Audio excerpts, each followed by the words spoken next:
Terus Bismillahirrahmanirrahim.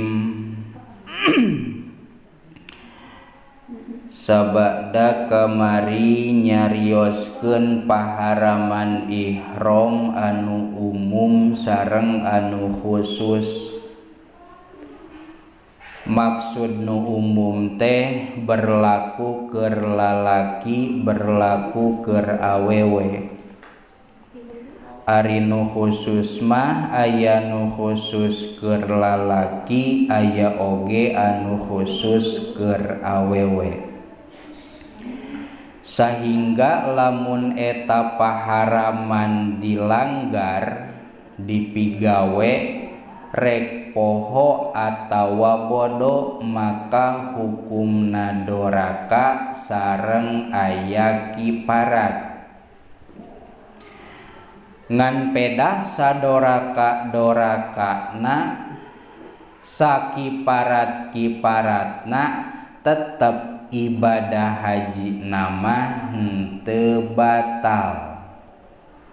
Henteu ari dugi ka batal mah ngan dosa kenging, kiparat wajib, menang dosa ongko mayar denda ongko. Eta saur kamari ngan henteu ari dugi ka batal mah. Wa yazidu al-jima'u ala dzalika bil ifsadi idza kana qabla tahallulaini. Ngantina sapalihna paharaman teh aya paharaman anu can kasebat. Naon nyaeta jima, keur ihram jima. Sepintas mah teu kabayang pan urang teh meureun jauh-jauh di Indonesia rek ibadah haji atawa umroh, geus mimiti asup ihram, geus make pakaian ihram, der kalah jima rek di mana tempatna bari nage nya. Ayeuna hese meureun da jeung rombongannya. Ari baheula mah jigana terjadi pangna dicaritakeun oge. Atawa masing ayeuna oge panganten baru indit ibadah haji teu kuat indit ka WC heula sakabina-binanya. Tahan we heula atuh da teu lila ieu nya. Paling ke 3 jam. Kumaha kitu lamun migawe jima? Wa yazidu al jima'u ala dzalika bil ifsadi. Lamun anu tadi disebutan di luhur mah teu mantak ngabatalkeun, ari jima mah bil ifsadi mantak ngabatalkeun. Nya haram, nya wajib kiparat, nya batal. Nya doraka, nya didenda, nya teu jadi. Tapi kitu teh idza kana qabla tahallulaini. Lamun teh mah eta jima teh dipigawe dina samemeh 2 kali tahallul. Kan dina ibadah haji mah aya tahallul awal, aya tahallul tsani, nya tahallul akhir mangga. Ingat aya Jumadil awal, enon Rabiul awal, Rabiul tsani.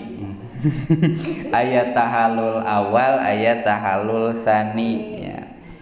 Tahallul kahiji, tahallul kadua. Lamun jima'na dipigawe memeh 2 tahallul eta, maka eta mah batal ibadah hajina.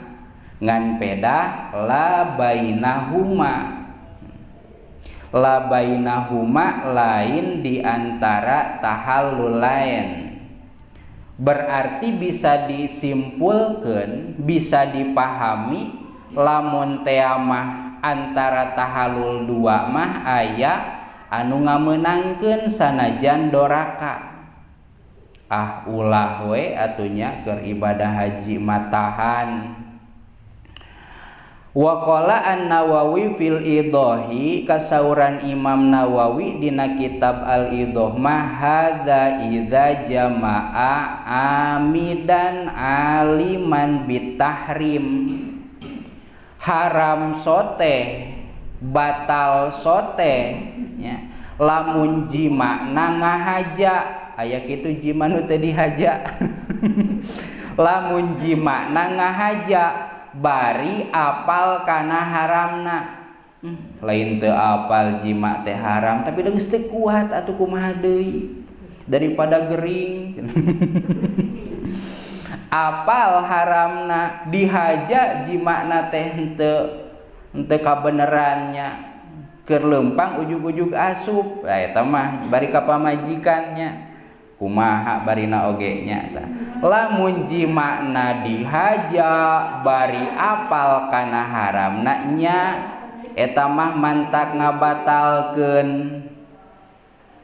Atuh paingkana nasian atuh lamun mah bukti itu jalma teh poho, poho ujug-ujug jimanya.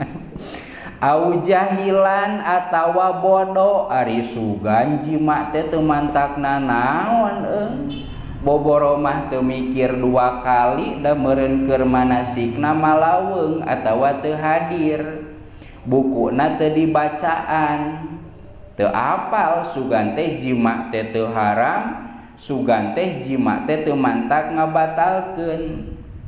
Fa in kana nasian au jahilan bitahrimi, lamun teh mah bukti itu jalma teh poho atawa bodoh kana haramna, au jumiat almar'atu mukrohatan atawa si awewe teh dijima bari dipaksa. Berarti ieu salah ki pamajikan nu keur ibadah haji na teh. Awewe nama mungeun kekepehan da apaleun naon haram jeung mantak ngabatalkeun. Nah dipaksa ku salakina sok sia duka kumaha maksa namanya dipaksa ku salakina dijima ari ngaran-ngaran pamajikan da meureun tanagana leutik nya. Meureun ieu mah kadang mah leuwih gede.